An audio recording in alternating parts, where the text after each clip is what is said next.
Inspector ബൽറാമാവുള്ള അടുത്ത chance എത്തിക്കഴിഞ്ഞു. ഈ കൊലക്കേസ് ഞാൻ പുല്ല് പോലെ പുഷ്പം പോലെ തെളിയിക്കും. അമ്മടെ മുത്തേ ഉമ്മ ഉമ്മ. 24 മണിക്കൂർ നടക്കാത്ത ഫസ്റ്റ് സ്റ്റാർ തട്ടുകട ഇത് തന്നെ ആയിരിക്കോ? ചോദിച്ചു നോക്കാം. ഒരു ചായ.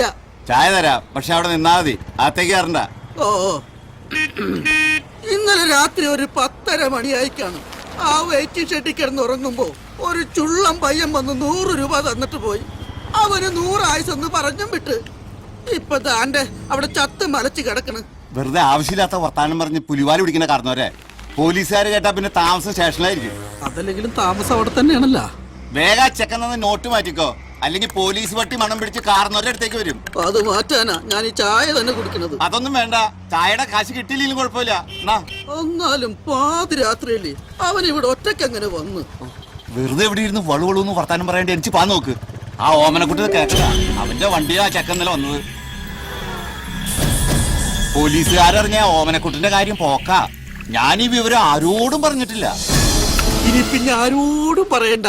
കിത്തനെ കരം പേട്ടി അപ്പാപ്പന് കാര്യം പിടിയിട്ടാ മക്കളെ.